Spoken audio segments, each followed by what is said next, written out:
It's time for the action with the Landers Friday Football Fever Scores and Highlights Show. Hello and welcome to Week 13 of the Landers Friday Football Fever Scores and Highlights Show. I just dropped my water bottle. I'm Alex Anderson. The goal of many high school football teams is to still be practicing on Thanksgiving. With a win in round 2 tonight, that dream becomes reality. In Louisiana, it's a trip to the state quarterfinals on the line in our A-Mark Medals Game of the Week as Airline hit the road to East St. John, looking to keep their magical season alive. The Vikings missed out on the postseason a year ago, but the District 1-5A co-champs have bounced back in a big way. So East St. John hoping to defend its home turf. Beautiful helmets there, and Airline just wanting to head back to Bossier City with a win. Tail end of the first, Alex Garcia to Daniel Smith across the middle of the field. Big gain there, and Smith still running across midfield, and nice tackle and some sportsmanship after the tackle. Helps him up there. Now last night, West Monroe welcomed in Captain Shreve, a squad they beat 43-0 a year ago. Fans taking no chances with the flu outbreak out there at West Monroe, and Rebels looking to give the Gators a heavy dose of that West Monroe power football, and they did just that. First drive, it works. Lane Little following Caden Pierce, that's a score. West Monroe up 7-0. Still in the first, 4th and 9, it's Darius Grant looking for Kendrick Law, and I tell you, Grant had himself a game. That's a 26-yard pitch and catch. It's a touchdown. We're tied at 7. Second quarter, here come the Rebs, and wow, how about this run from Jerome Williams? 91 yards. He's gone. Wow, that put West Monroe up 14-7, and they end the Gators' season. We now return to the Landers Friday Football Fever Scores and Highlights Show. Thanks for sticking with us here on The Fever. I'm Alex Anderson. Let's get our playoff tour started tonight in 2A, where we have 3 local teams still alive heading into tonight. We'll start at the top, second-seeded Manny. After starting the season 0-3, the Tigers have roared to 8 straight wins, and they hope those tough out-of-district games prepare them for moments like this. Facing East Feliciana in round 2, they're up early, 10-0, but here comes East Feliciana. Quarterback Rodney White with Frankie Dunn.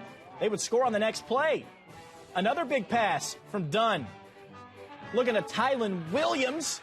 The Tigers would score on this drive again. Uh-oh. The other Tigers, that is. It's 14-10 East Feliciana. But Manny, they don't stop fighting. Hand off to Shamarian Wiseman. That's going to be a big run for him. He's tough to bring down. And there he goes, folks. Stiff arm action there. Looks like he's just inside the red zone. And then Wiseman's going to punch it in for another Tiger touchdown. That gives Manny the lead back, 17-14.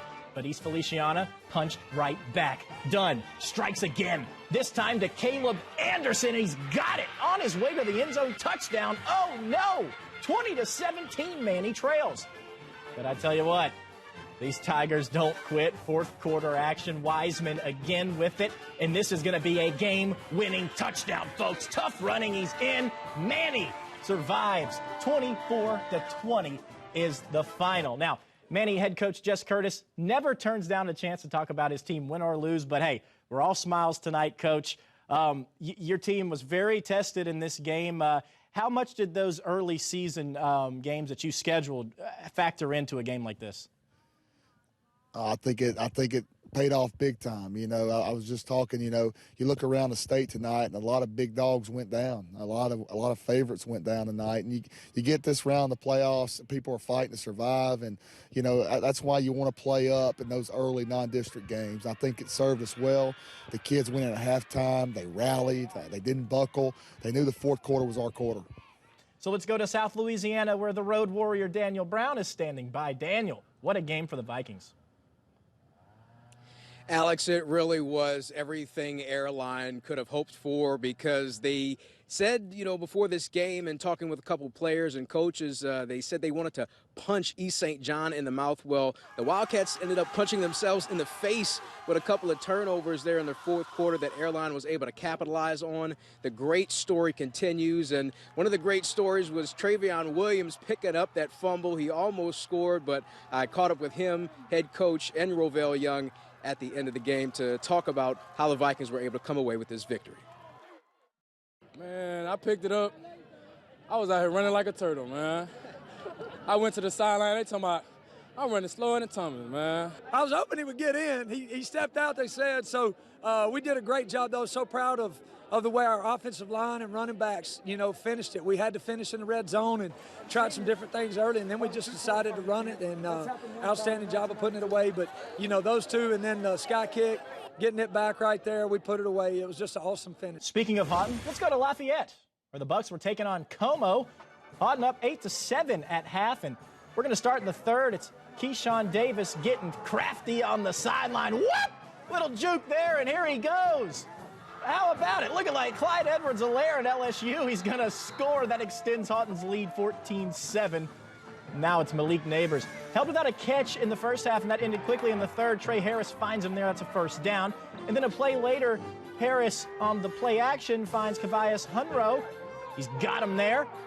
And he's going to have a couple jukes of his own. How about it? 14-14 on the nice play there for Como. Later in the quarter, on fourth down in their own territory, Harris looking for Kellen Allaire. First down, they would score later in the drive, but Houghton wins this thing on a safety, folks. 23-21, the Bucks moving on. Now, before we do this, I want to give a disclaimer. We've never done something like this. So here we go. A Friday Football Fever first. We are joining the Houghton Buccaneers on the bus as they make their way back from Lafayette out the big win. How's it going, guys? Going good, Alex.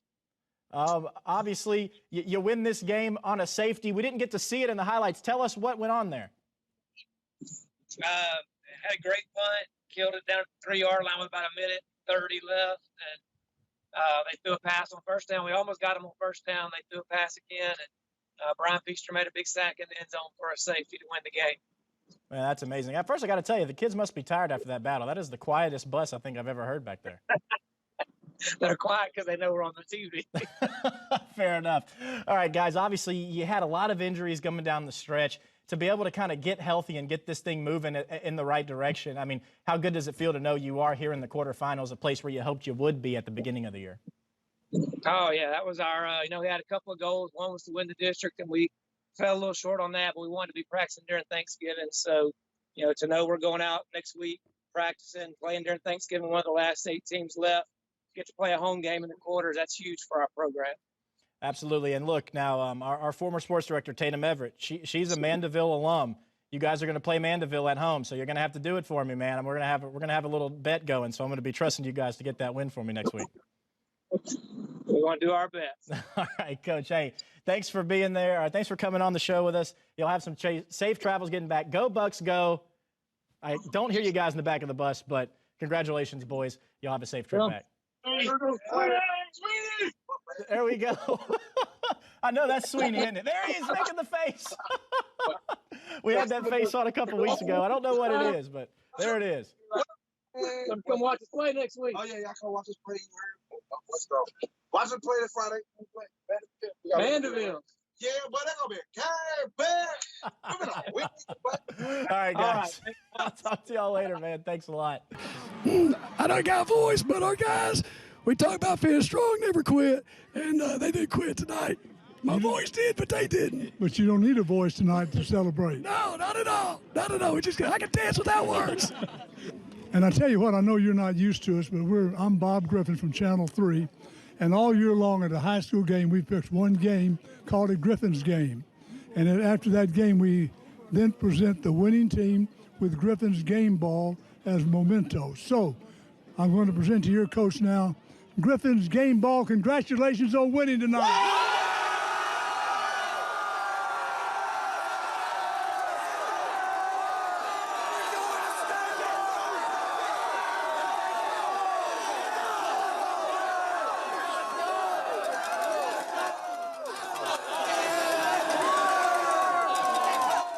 Well, we don't love to give game balls to out-of-town teams, but that was definitely deserving.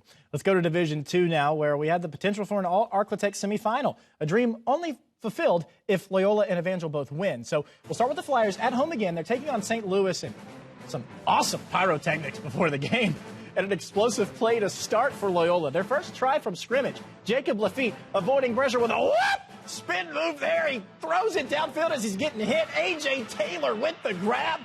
Wow.